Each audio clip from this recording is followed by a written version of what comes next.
Curious with that circle on generational trauma with the schools, what came out of it other than people like feeling seen, heard, validated? Friendships, Yeah. different connections and relations. A lot of people related on certain topics that they just thought they were alone in. Mm-hmm. So friendships were created.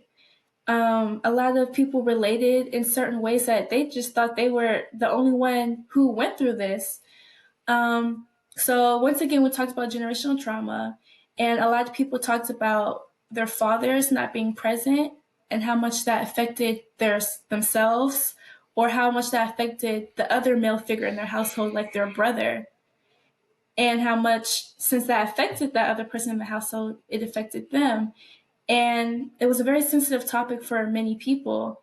But knowing that someone else went through that same thing, they kind of found a common ground to connect on and to give each other their own feedback of how to move forward with how this affected you and whatnot. So, yes, friendships were made after, of course, there was, tears, but after it was smiling and we played a game and everyone was just closer than before because we're in New Orleans. No one really knows each other like that, We're all in these different organizations. So, what initially came out of all of this was a connection.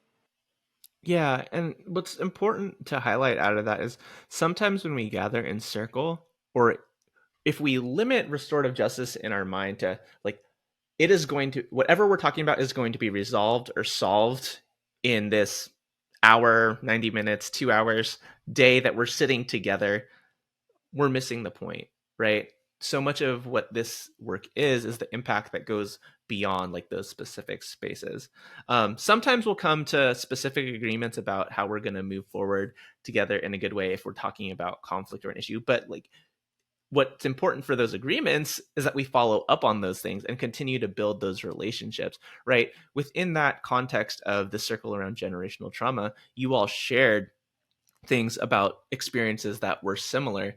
And while there's not explicit agreements about, and now we're going to come back together to talk about this again and be best friends and help support each other through this, right?